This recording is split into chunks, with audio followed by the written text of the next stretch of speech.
Selection Sunday is only a week away, 6 o'clock Eastern on CBS. With Conference Tournament Week, though, still to come as we wait for that field of 68 to be settled.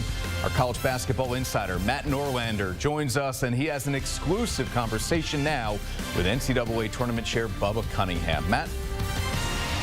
Thanks, Chris. And Bubba, appreciate you joining CBS Sports HQ. We've got an incredible week awaiting. I know you and I both are extremely excited to see what develops. This is just an amazing time of the year for every sports fan. Let's dive right in.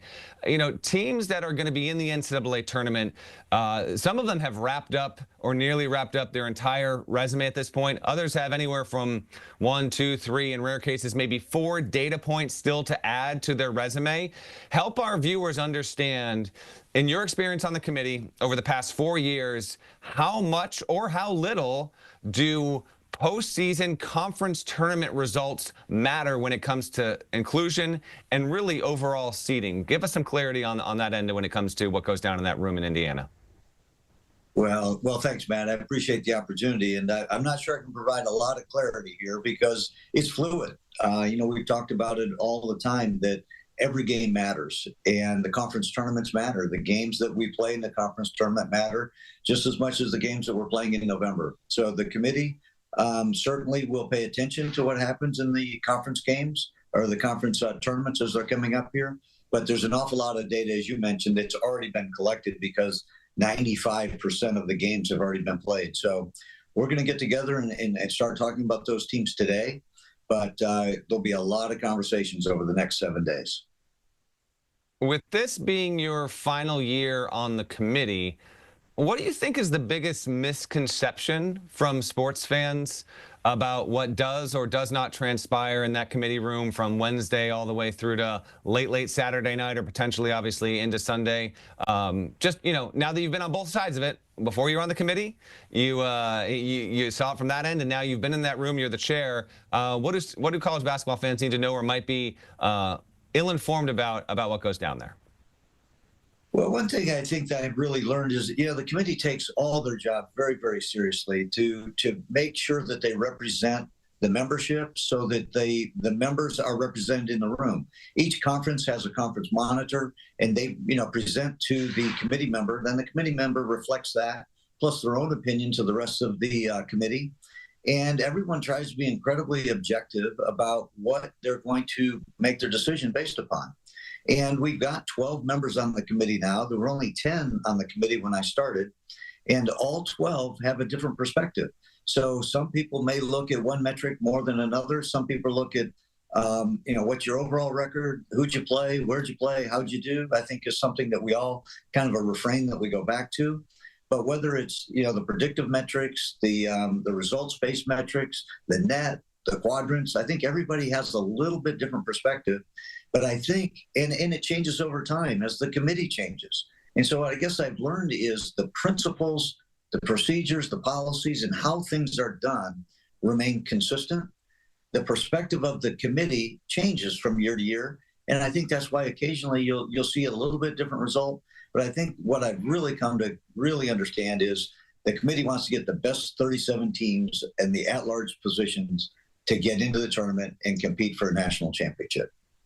On that perspective, Bubba, I want to follow up with that. You're in the rare position where you are the chair of the committee, and you're also an athletic director of a team that is sitting, precariously on the bubble with North Carolina. Let our audience know how that obvious conflict of interest is handled by the committee and how it will be handled on a day-by-day basis as the week goes on in Indiana.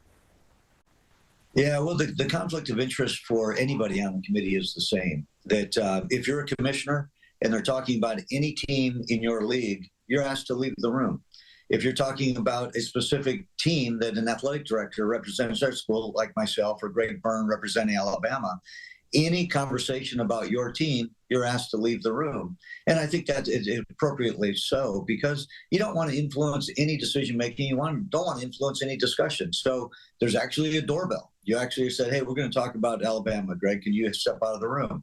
Hey, Bubba, we're going to talk about North Carolina, step out of the room. And then when the discussion is complete, they ring the doorbell, the individual comes back in, And Dan Gavitt gives just kind of a general overview of what was discussed and if there's been any changes. So, in Greg's case with Alabama, it's not going to be, my guess is not going to be whether or not they're in the tournament. It's going to be a discussion about seeding or where do they fall in the bracket. So at that point, they'll be asked to leave. But yeah, the conflict of interest, something that's taken very, very seriously, and you'll see where the chips will fall here in a week or so. How do you compartmentalize, or can you even compartmentalize? This is going to be interesting because your school is going to be playing in the ACC tournament. You're not going to be able to attend the ACC tournament in North Carolina because you're off to, HQ in Indiana here on Tuesday. So I'm just curious for you as a human being, how you handle this situation where you've got a job to do with the chair as the chair of the committee, but also quite clearly, you'd love to see North Carolina find a way to play itself into the tournament. Yeah, you're right. It's been a couple of years now that I've been on the committee, and you haven't been to the conference tournament in a couple of years. So it does feel like a little bit of a conflict that, hey, I'd really like to be with my team. But I also think that, this is the greatest event that the NCAA sponsors, one of the best events in college athletics, if not in sports. And it's an honor to be a part of it. So there's a bit of a trade-off. We have an incredible staff, our basketball staff with Steve Kirshner, Clint Gwaltney, Eric Hoots. They do a terrific job with our team, and obviously the coaches do as well. So it affords me the opportunity to represent the university at the national level on this committee.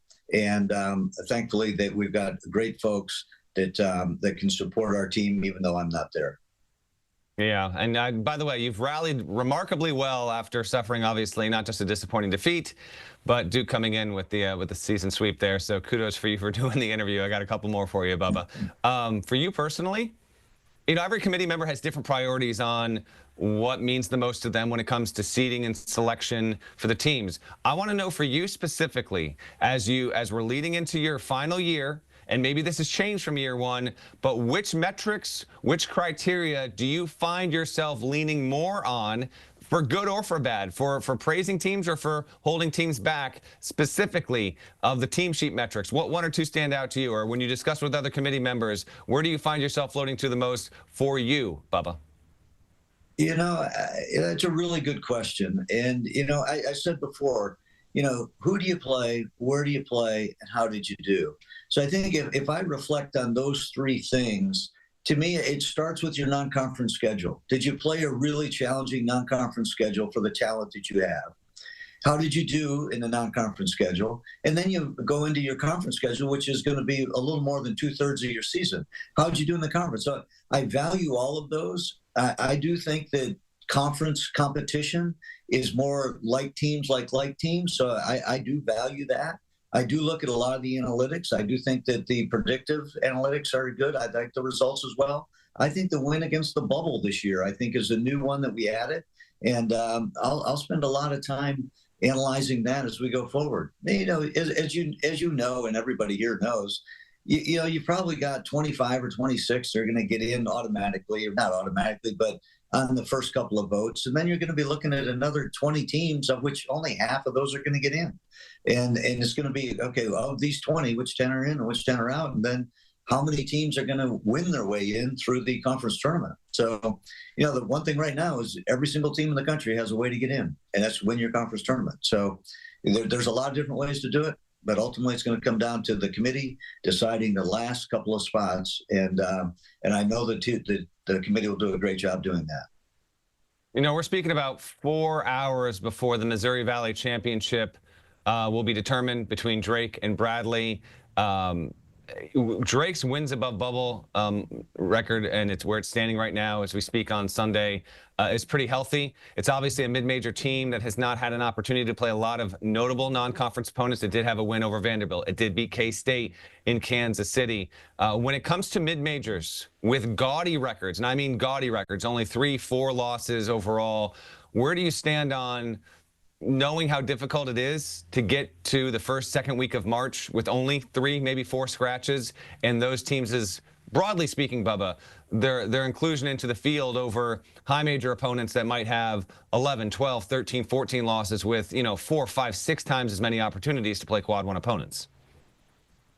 Boy, Matt, with questions like that, you can be on the committee. You can ask those kinds of questions to each other. And that's exactly what we're going to be discussing. I mean, they've had a terrific year. And every year it comes down to potentially a mid-major or a couple of teams that are playing in quote a Power Four conference, and they're kind of in the middle. And so that's what it always comes down to, making a very difficult decision. But, having worked at both Ball State and Tulsa and now North Carolina, I understand how hard it is to have a great record, whether you're in an elite league or what we would consider a mid-major.